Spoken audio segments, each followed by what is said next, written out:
Welcome to the Revenue Blueprint. This is not another sales podcast on tips and tactics. Instead, we focus on unfiltered stories from founders and early stage sales leaders on what it takes to build a successful revenue team. If you get just a little bit of value from this, we ask that you pay it forward by liking, sharing, and subscribing to the podcast. All right, let's get into the episode.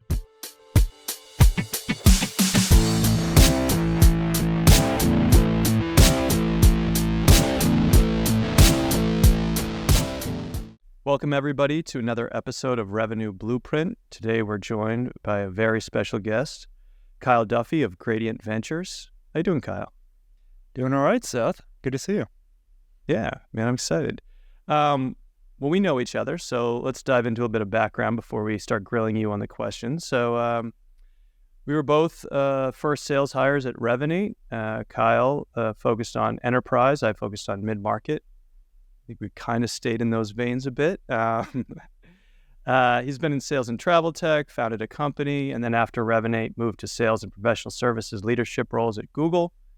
And because of his sales wisdom, which we hope to tap into, he joined Gradient Ventures as an operating partner with a focus on sales. Welcome, Kyle. Yeah, it's good to be here. Thanks for having me. Let's dive right in. So founder-led sales, go-to-market. Few of the most common and costly mistakes that you see founders make at the founder-led sales moment. I'm just going to ask for the top one, but I'm sure you have more than one. Yeah, probably quite a few. So this is when founders are doing the sales themselves. And, I see a lot of founders, and particularly the more ones that come from a more technical background, who have built, at times a really cool product. And they've got some cool technology. And I think they have early customer conversations, and they're almost like the happy years. Customers are saying, yeah, that's cool. That is cool technology. But there's really not product market fit there. And I don't think the founders are aware enough to recognize that, okay, they've built something that might be cool, but will customers actually buy it, or does it solve a pain point for them?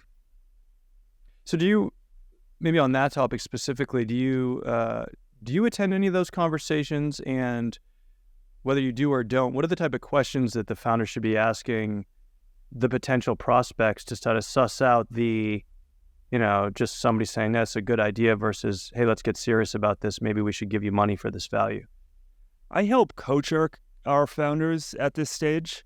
I've kind of avoided joining the calls because there can be some awkwardness there as to why an investor is sitting in on a sales call. But with the advent of call recordings becoming more prominent, I definitely will listen to a number of call recordings. And yeah, there are questions that I don't think any one question is perfect at getting to the heart of, hey, will the customer buy?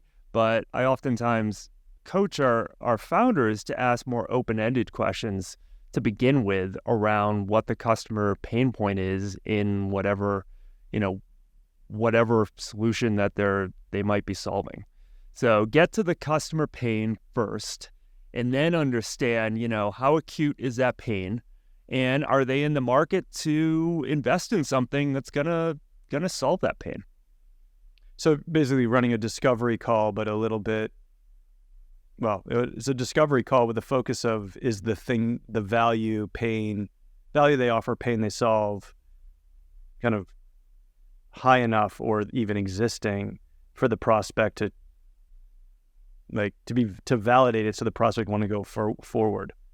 I think early on it's a mix of, yes, it's a discovery call to some extent, but it's also a user research kind of call because they're early enough. And I think founders, going back to the original question of, what do founders get wrong in this phase? They don't kind of start at the beginning to see if, they may have already built something, but they never validated the idea.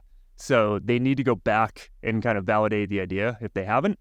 And if they have validated the idea and they're further along in the process, then it becomes more of a discovery call.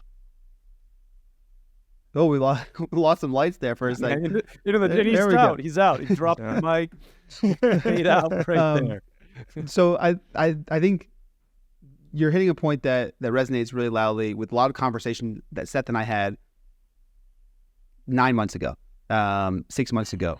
And about, hey, like go out and validate the idea, see if people are willing to pay for it. So what does that actually look like? How have you seen founders figure that out, where they've gone and had the conversations and like done the user research, but also figured out, are people willing to pay for this thing?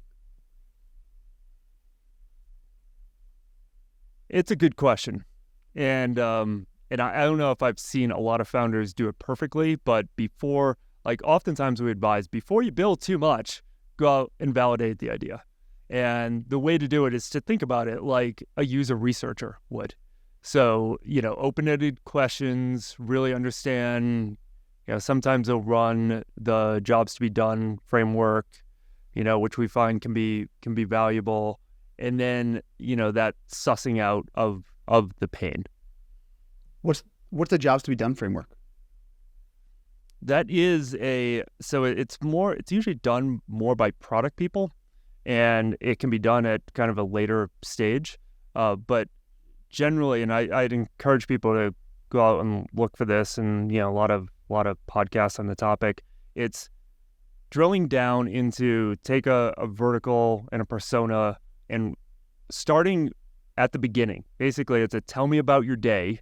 What jobs do you have to accomplish in your day? And then take it a level deeper from that. Like, okay, within this job, where do you find friction? Where is there pain?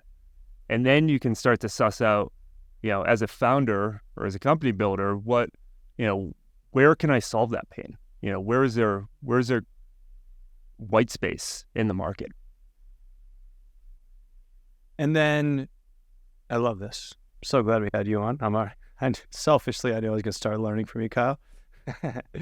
Like a design partner, you hear about this more and more, and I mean, maybe I'm hearing about it more, but it's becoming more prevalent. I think it's kind of like, if you are not building the product with a prospect to solve their problem, right? Are you seeing, the design partner is a prospect who you're building with to solve the problem.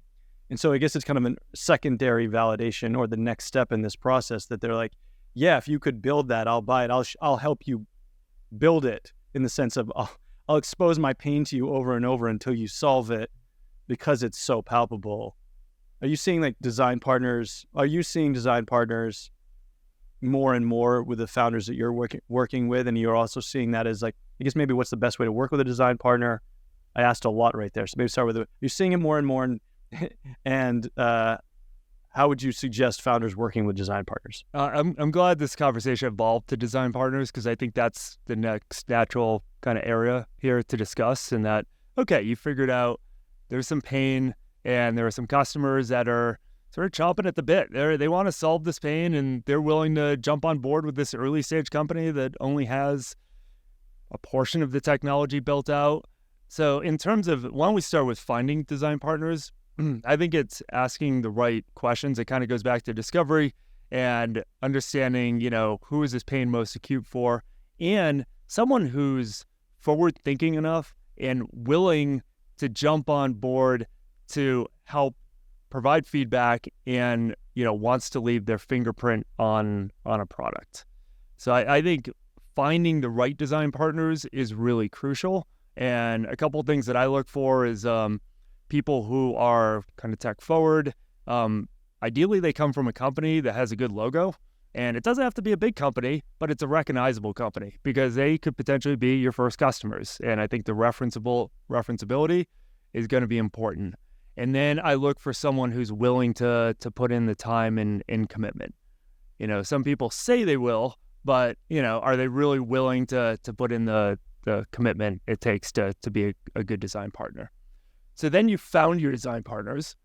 In terms of setting up the design partnership, I want to make sure that they have some skin in the game. So ideally, they're paying you something. If they're not, going to pay you something, you're getting them to sign, some sort of document that says, yeah, I'm willing to put in the time or whatever you're looking to get from them. And that, if successful, they are willing to pay down the road. So I think some level of skin in the game. You want the commitment that they're going to pay if you solve this pain. Correct. Like a proof of concept. Yeah.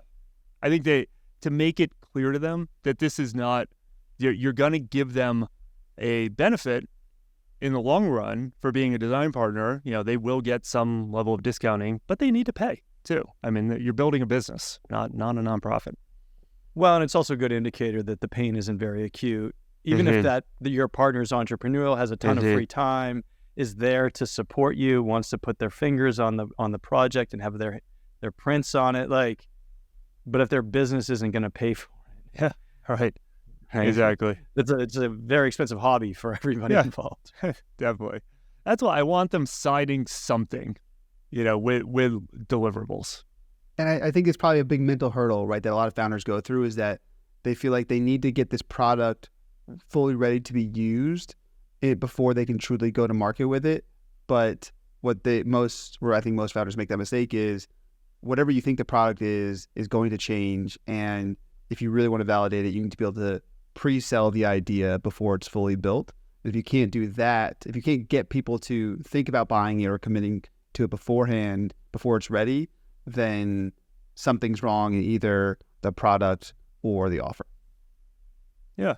And I've seen some founders keep their product too close, and I respect them for wanting to, build it the right way, but they need to get it out in the market, and they need to get product validation, and they need to hear feedback too.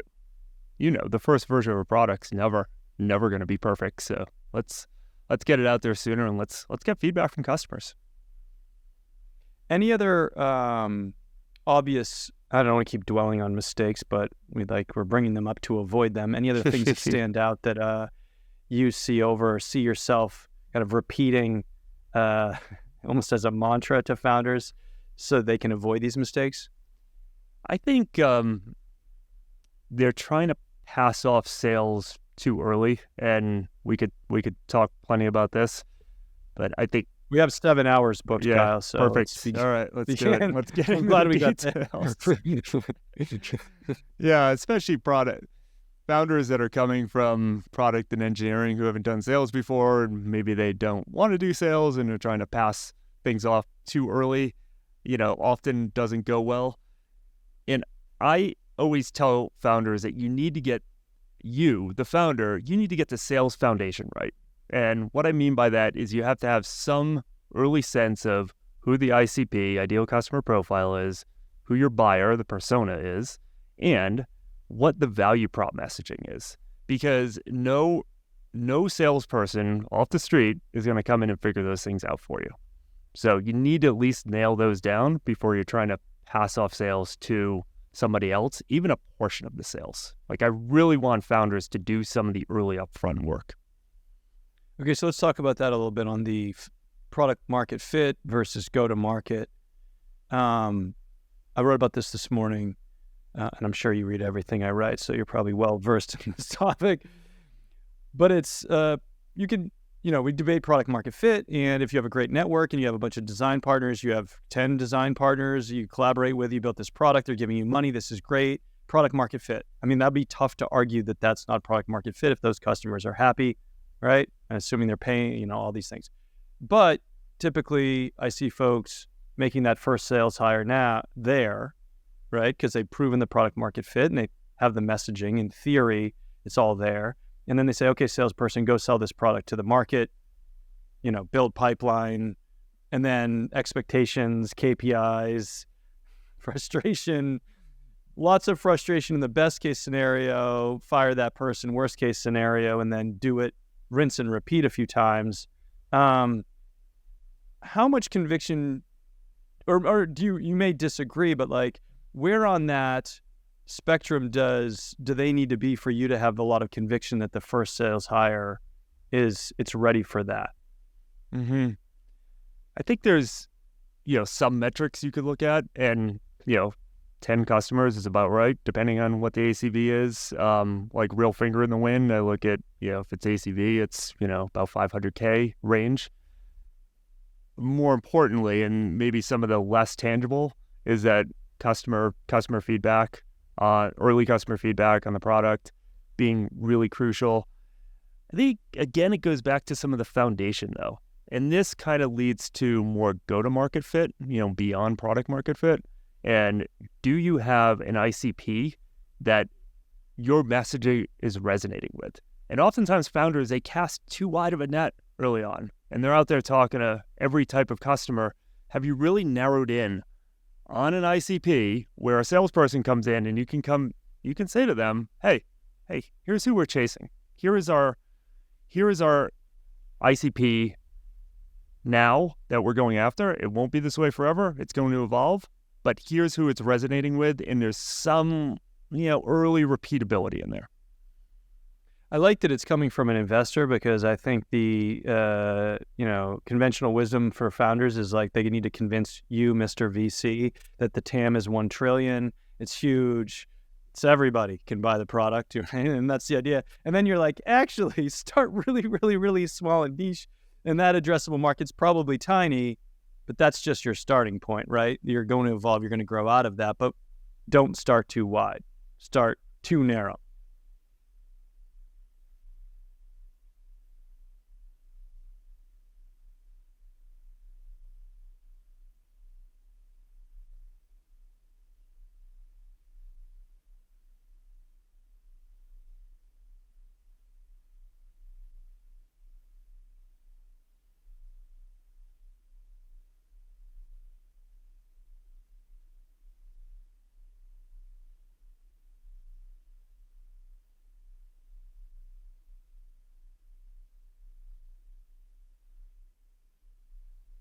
Do you have any, these are amazing kind of like principles and frameworks for this stuff.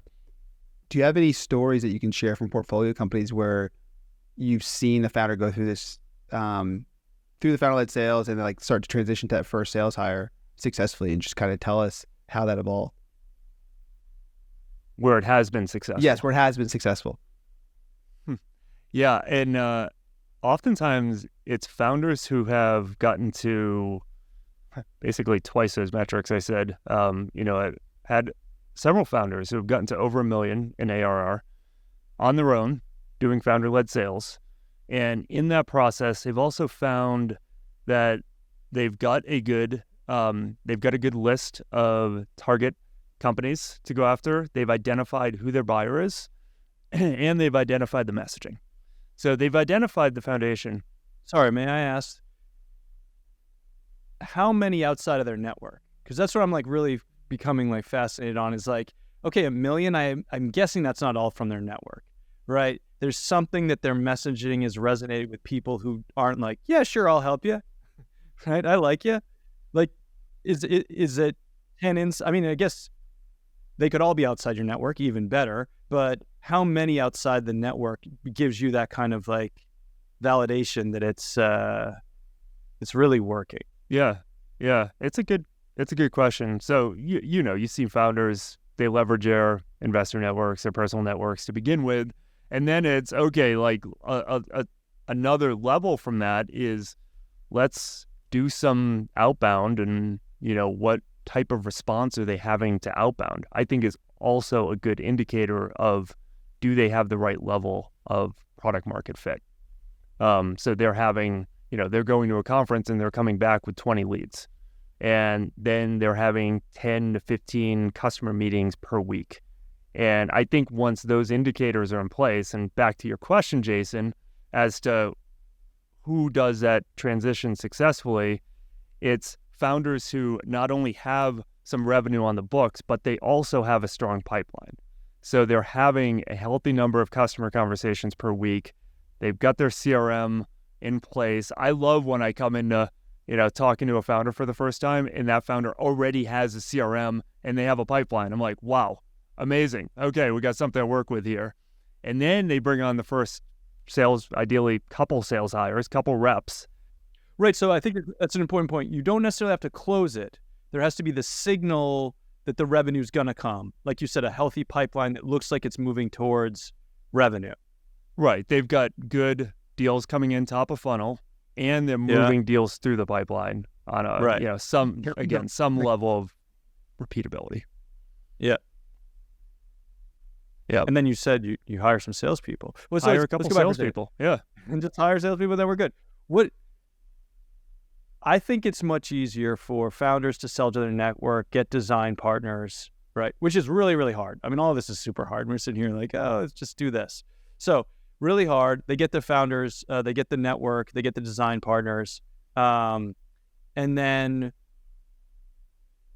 doing outbound. You said it like you and I have done outbound. We spent most of our lives doing outbound. Like, yeah, just easy, do outbound. Are you spending much time coaching the founders on helping them do outbound and like what that looks like? And I just feel like it's kind of scary. It was scary for me the first time I do it. And we talk, that was back with a rotary phone, right? Do you spend a lot of time coaching on that and like kind of helping them try to build funnel and do that? Because for me, that's the go-to-market, is testing that value proposition against the prospects, seeing if it resonates, see if you can build some pipeline, see if you can progress that. Like, are you spending a lot of time there, and how do you support the founders in that? I am spending time there because I think it's also an indication of product market fit and an indication of, can we pass off sales to a rep who doesn't have the network that you have? So testing the outbound, and, we got to figure out what outbound channels work. And, I think founders can do outbound in a different way than a SDR coming in can do outbound, and, really leverage their social value on social channels and in-person events.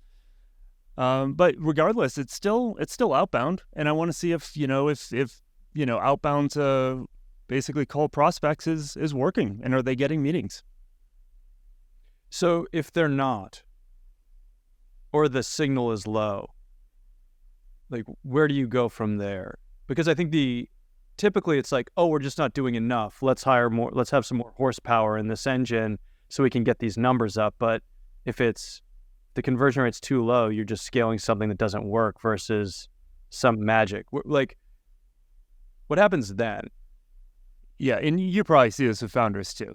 They see it as, oh no, I need someone who's done it before in terms of sales, and they go hire an SDR or early AE and think it's going to work. Well, the SDR but is really dangerous because they have the least amount of experience doing this, right? So they're only going to regurgitate whatever you tell them. Yeah. And I push founders to go back to the drawing board. And you know what? If it's not working for you, like, okay, maybe we're going after the wrong target persona. Let's try something else. Or, is your message resonating? And if it's not, then again, everything within outbound is an experiment. So how do we run different experiments to get it right with the founder before we go and pass it off to someone else? Versus this first sales hire being the experiment themselves. Nobody wants their career to be the experiment. I'm amazed how many reps will take on that experiment. I did it early in my career before we met, and we never ended up having product market fit. Hundreds of discovery calls later, no one bought it. And it's like, well, whose fault is it? It doesn't really matter at that point. You don't have a company. Yeah. Early in your career, it's hard to recognize. Right. It's hard to recognize because a founder will convince you that, they have a good product and they have product market fit. So is it, how many would make you feel good, like conversion? I know these are tough numbers, but I wanted to, I told you I'd press you on this, like conversion of, say you enroll 100 people into some sort of campaign. What are you looking for a kind of conversions of meetings there? Conversions from discovery to pipeline. I'm just looking for founders to have some signal to be like, this is the time. And I realize it's totally different with sales cycle length and ACVs, and there's all these different variables, but is it more of a gut feel? I often work off of LinkedIn, and I noticed you have a LinkedIn podcast. And a socially have you heard of social networking? Yes, that is. You should try it. Yeah, I think you just posted a podcast about LinkedIn, and I still need to listen to it. But I'm sure you covered some of this. But I like to start founders on LinkedIn, and I start at the beginning of, okay, building connections, and for every connection every 1 in 4 connection requests should be accepted, and for some reason if it's not, we got to look at something. And then when you do outreach or when you post content, you should have some level of engagement. So we're looking for that. And then when you do direct outreach, it can be through LinkedIn, or, if you're finding a connections liking your content, you reach out to them on email. Ideally we should have, a 5 to 10% reply rate, and then a pretty good conversion from those replies to meetings. So I really look at it as a funnel, and I take a look at that whole funnel, from the early outreach, down to a meeting. And then ultimately what I want to see is 10 to 15 meetings a week on a founder's calendar with new customers, new prospects. That's a lot. It is a lot. It's aggressive. Yeah. No, I like it. Yeah. I think there's, opportunity probably for coaching more founders on this outbound stuff, because it's so critical. It sounds like you and I both agree, and we spend our whole lives thinking about this stuff, that some level of repeatability pre-sales hire takes down the risk significantly, because the sales hire isn't going to figure it out, and you're going to fire them or be discouraged or both. And then you're going to go back to having to figure out this stuff yourself anyway. And it doesn't matter whose fault it is. It's the founder's responsibility to figure out. Yeah, totally. Yeah. I want the founder to get in front of as many prospects as possible before bringing a salesperson on board. And I've found, the way I'm usually coaching is social and then conferences. Conferences can be hard, but I think especially verticalized software products where there's a specific conference that's almost just for you. Well, go there and hustle, and coach them on how to hustle and how to have conversations, and then, how to identify signal. Are founders surprised when you kind of lay out the amount of work that goes into getting those first customers in the outbound process? And if they are, I'm curious what their reactions are when you talk to them about this, and what that may or may not say about their potential success rate. Founders who haven't done sales before, I find, are surprised by the level of activity needed, and also how much we're looking for in terms of customer conversations to identify signal in terms of product market fit.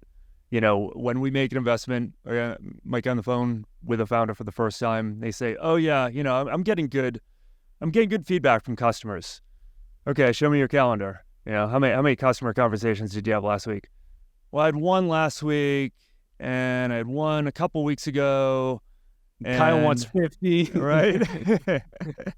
Not enough. Sorry. We need more customer conversations.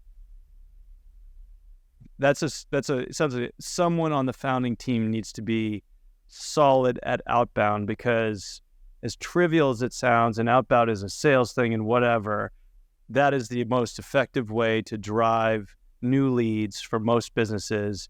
And to your point, if you're not having, you said 10 to 15 conversations a week with new prospects, it's tough to get signal on whether this is a working business. Mm-hmm. Yeah. And I think when we say outbound, it scares founders off, and that they have to suddenly get on the phone and be cold calling. But that's not it. 200 cold calls a day. An SDR's version of outbound is very different than a founder's version of outbound. And I think this is also evolving with AI, and there being a lot more noise, especially on the email channel. So I think founders need to continue to leverage their network and their title of founder.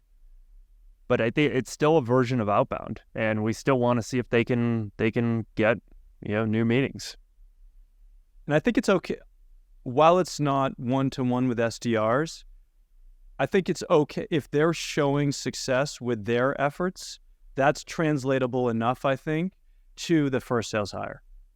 There may be a drop-off. It's going to have to be a little bit different. Obviously, it's not the founder, but it's enough. It doesn't need to be fully replicated what an SDR would do. But to your point, if they can get that engine running, that's enough momentum and ingredients and learning that can be handed off to someone with moderately competent sales or outbound skills. Yeah. And founders, they're going to, more than anything, we want them in front of customers. So they might have an easier time actually getting in front of customers than SDR. However, the message should be the same. And if that message is resonating with the customers, then that's a really good signal. And then you can pass it off to the SDR, and you can figure out with the SDR, okay, how do you actually get attention? How do you rise above the noise? But if the messaging is right, once you get in front of that person, then, ideally the conversion rate should continue once you pass from a founder to a salesperson. So you let's move on to hiring that first salesperson. So you use the term SDR loosely because I know you're implying outbound. Sounds like that first salesperson needs to be very competent at outbound prospecting and pipeline creation, right? I mean, considering what you've been saying, I think we agree on that. What are the other qualities you see that make successful first sales hires? Is it an SDR? Do you see many founders making SDRs successful, or is it really a full cycle AE? I especially these days, I really focus on full cycle AEs, especially early on. I think it's very hard to make SDRs successful when we're talking about the stage that we're just talking about right now. I think full cycle AEs, because you need someone with a little bit more experience. And so what are some of those qualities that you see of the best folks? Yeah, I actually might have taken this from you, Seth, the pioneer rep early on. Thank you. Go on. Yeah. You're feeding his ego. It's not good. I like that, Bernard. Yeah, right. This is good. And we're done. Let's wrap it up. There we go. Let's wrap. Yeah, so that early rep, I think we're probably pretty aligned on this. I mean, the two things that I look for more than anything is kind of the willingness to wallow in ambiguity at the early stage. Like, if they come in expecting a playbook, well, they're going to be in trouble because there isn't one yet. And then secondly, like, really level of hustle. Are you willing to get out there, put in the activity, and do you have the resilience to keep going? So how do you assess wallowing in ambiguity? I like that. That's really exciting. Anybody considering being a first sales hire, get ready to wallow in ambiguity. No, but so outside of startups, right? Other startups they've worked at, obviously the earlier, the more ambiguity. That's one that's correlated versus hiring someone from a big company that has everything's already laid out for them. What are the other kind of indicators you look for? Yeah. Well, in the interview process, rather than it being an interview, like, at least if I'm doing the interview and the way I coach our founders, it's almost try to scare off the person, and tell them how little is built out and try and get a sense of where they're going to start. I want a little bit of creativity. And again, I mean, going back to our earlier conversation, we can't expect the first salesperson to come in and figure out the whole sales motion and playbook. They just won't. Although I want them to at least realize that there is no playbook, and they need to be a little bit creative, and they need to try and figure things out anyway, even though it's ultimately going to be really a lot on the founder. Well, I like this. I like the scaring them off, and I one group's like, yeah, that'll be fine. Don't worry. Right? I guess it's when they really embrace it and they're like, I need to really consider this. This sounds like a lot of work, and they really want to dig into what does that really mean? What are you expecting? Can we set expectations? How important is the particularly mid-market plus enterprise, where you have to know your client and you have to know their needs really well? How important is it that someone has the relevant domain experience for that first hire? Is that a make or break? I go back and forth on this, and I often like to hire a couple reps to begin with. We all know, there's, you hire two, one's not going to work out. That's the way it goes. And I like to balance, I take those early reps as a test. This is an experiment. And if it's two reps, let's hire one with the domain expertise and one who's been a proven SaaS software seller in the past, and let's see who does better. Generally, I find that, someone with domain expertise, and if they do have some Rolodex, then they can, is that still a term? Rolodex? We'll take it. Network. It's right next to the rotary phone. Yeah, right. Yeah. Let's pull that back, say network. Yeah, if they have a network in the respective industry, generally they can ramp up faster. However, a real proven seller over time, will oftentimes can perform better in the long run. Right. And that's we've all talked about this before, right? That network runs out eventually. You have to be able to generate net new leads. And I think the one half counterpoint I will offer to this is that if you test them well enough in the interview process for their ability to learn your domain well, then you can make up for potentially a lot of those shortcomings, right? So I like when companies ask you to research and like put someone through in a sales interview where they need to do some research and like generate a lead list on your types of ideal customers that might be a good fit, where you're not necessarily giving them who those customers are or like defining that for them. They have to define it for themselves based on what they know about your industry and what they can learn from your site. And then later on, if they're going to do a mock pitch of sorts or a mock discovery call, whatever it is, put them in a scenario where they're doing it with your software or your tool as opposed to like something they know really well, because it is that the one piece that I've found most important in these early stage hires is not only their ability to learn something really fast, but their ability to apply something really fast. And so I think you can if you test for that well in the interview process, that can obviously you'll take the person that already also has the domain experience, but if they don't, I think that's how you can keep a bit wider funnel. Yeah, I think that's spot on. Yeah, ability to part of it's adapting, adapting from what they know to what they have to know in the new role, and the ability to articulate your value prop, and absolutely agree with running them through some sort of workshop or role play exercise. Also, maybe curiosity is like adjacent to that. We were interviewing someone for an AI software that runs robotic machines for supply chain, and that's not a lot of industry. It's a new industry, so not a lot of experience there. But someone we came across had a mechanical engineering university degree, and while they didn't use that in their career, their curiosity has led them to interview for this job, because they're like, well, I studied mechanical engineering. I thought I was going to do that. I ended up getting into software sales, but like I'm really fascinated by that area, which if you're genuinely curious, you learn faster and pick things up better, right? You go deeper and do the reading outside of the job, so you expand your kind of wisdom quicker. I think that curiosity is also fits in there with kind of that industry experience, or if there's lack of kind of quick ramp. Very much agree. Yeah.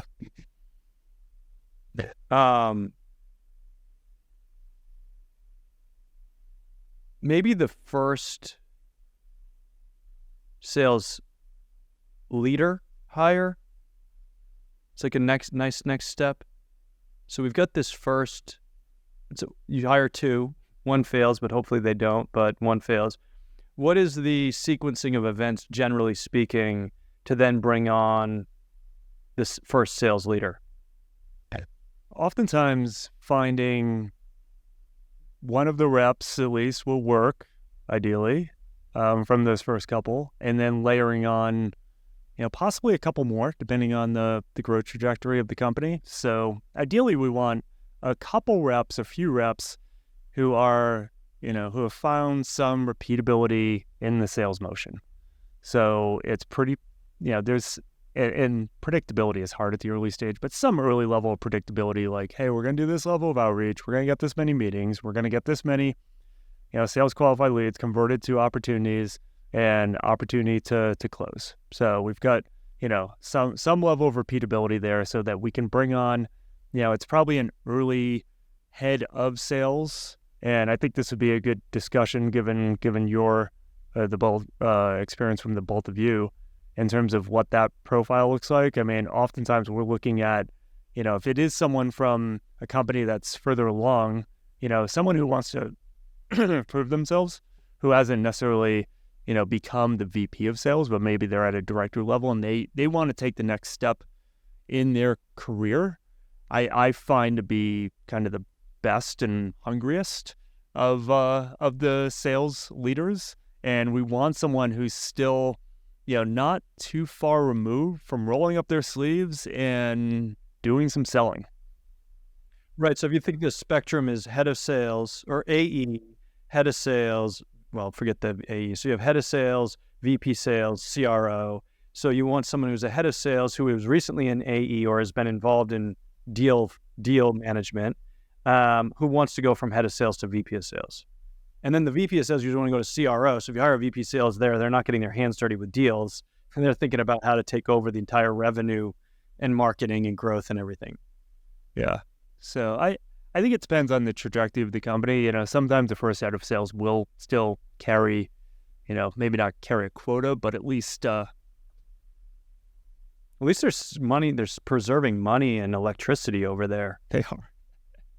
We are good at energy. Good at energy conservation. Yeah, no doubt. Go Google. Yeah, doing well. Yeah, maybe to start over on that one. So, you know, head of sales looking at how much that they're going to carry their own quota versus, you know, having the team carry the quota, which ideally a team should be carrying the quota and they should be helping out. But I still think it's important for them to keep some hand in sales and know, you know, what the process is. I really want them to know the product inside and out. I want them to know the process and, you know, shadowing calls and really, really hands-on involved. And I think that juncture is so critical because it's capacity planning, right? And you are going to bring this person in that you need to help manage, but they don't have a full team to manage, right? So you need to make sure they're being utilized in other ways. And then when you start looking at how that matches against certain profiles, it rarely matches against the profile of like a proven VP of sales before, because that's not usually what they want to do, right? They're used to operating at a different level, only getting called in on major deals as opposed to like operating that player coach, building a lot of maybe like SOPs and things from the ground up, and then hiring to get themselves out of that position. And I think that's where you see founders get tripped up a bit, is where they think, okay, we need the person. They try to solve for like the next problem as opposed to the problem now. And they try to get the person that's going to take them from 1 to 10 million as opposed to like 1 to 3 or 4 million. Mm-hmm. Totally. Yep. See that often. So now that you get this head of sales, things are working. Founder never has to sell again, right? Success. Not so lucky, founder. Not sales. Yeah, what's that relationship like? What are the great relationships like between the founder and the new sales leader? Yeah, within our companies, and I've seen it plenty, where founders are so excited to get sales off their plate. Sales will not be off their plate though. And I built a B2B. Yeah. I think founders always need to be selling. And actually, I like to take a step back. Like, I think it's great for founders to be learning sales early, because being a founder is doing sales. Like, you're going to have to close that next great engineer to join your team. You're going to have to go raise more money. So you're selling to investors. So, I mean, I think you're always doing some level of selling. You know, selling to customers specifically. Like, I really don't want founders pulling back completely from sales. And there is a balance there, because, you know, and as investors, we see this. We want to prove, and we want companies to prove that they can sell beyond the founder. So it's not only the founder who can do the sales. You know, there can be, you know, an external team or internal team, you know, people coming in who can do the selling. However, the founder still needs to be involved. And to your question specifically about how does the founder stay involved, I think ideally this head of sales is reporting directly to the founder who was doing the sales previously. The founder gets pulled in strategically on deals. And I say strategically, you know, the founder should not be involved in every deal or be on every single sales call, but the head of sales and the early AEs should know how to strategically leverage that founder. Okay, deal goes dark. How do we bring in the founder to reignite the deal? Or how do we bring in the founder to up-level the conversation? And the founder should be very open and have time on their calendar every week where they're having those customer conversations. I've seen an easy way to do it is that the founder founders remain involved in the forecast calls every week. So 1, you know what your revenue looks like, so there's no surprises. And 2, you can step in and say, I actually know somebody there, or our investors know them, or I can step in. Let me help you there. That's where I've seen from the best founders is like, they join they're on the weekly forecast calls. And if your head of sales is not doing a forecast call, you're in trouble. So they should be, and then you should be joining that, right? And you see it I was hearing from another large publicly traded company that the CEO of that company is on every weekly forecast call, because that's their lifeblood of the stock price and where can they get involved and leverage everything at their disposal to help every single kind of deal, which is such an interesting one. It was like, when you IPO, can I get out of sales? No, forever. Now, maybe kind of wrapping things up here, as an investor, where is like the nicest inflection point to invest? And I know that's like what gets you personally excited beyond just the fund, that you're following founders, maybe you've invested earlier or not, this is your chance. Is it when they start to demonstrate that they can move outside their network? And I mean, it's a bit of an assumption, but outside of their network, they started to hand off to other salespeople. There's some repeatability. Maybe they haven't hired a head of sales, but like, you're showing that it's go-to-market now is being proven. Like, where do you see those different inflection points? Yeah, Ingredient invests early stage, seed, and Series A. So, I mean, I have a very kind of specific sweet spot where I like to involve myself as as operations help for the companies, and that's, you've got a product in market. You've proven some early product market fit, going back to some of the numbers that we talked about earlier, and they're having the founders having some good customer meetings, but they're at the point where they're kind of right at that, like right before the inflection point where it takes off, of like they're getting a lot of interest and they're getting a lot of deals closed. And that's when we feel like we can step in and help the most and find a little bit of that early repeatability to the point where we can first hire the first couple reps. So that's that first, like helping them learn outbound and pipeline creation and sales beyond the network, finding the design partners, starting to put some systematic approaches to it. Exactly. Awesome. Well, the last question we have for everybody, and since you listen to every episode, you already know this. What is one piece of wisdom or advice that you think about every day, or as frequently as possible? Be customer minded. And Seth, I've got a good bit of experience on the customer success side as well. And I think, if it's for a founder, if that founder can create a culture of customer centricity early on and bake that into the DNA of the company, and everything is around the customer. And I know this is cliche at this point and it gets said a lot, but you see the founders that say they're customer minded and the founders and companies that really are customer minded, and there's a big gap there. So be the company that truly is customer centric in everything they do. I love it. Well, thank you, Kyle. This is perfect. I love it. Yeah, it's been fun, guys. Thanks for having me. Awesome. Thank you so much. I guess the pop for today, but we're excited to share this with the community, and I think there's a lot of cool insights that people will get from this. So thanks again.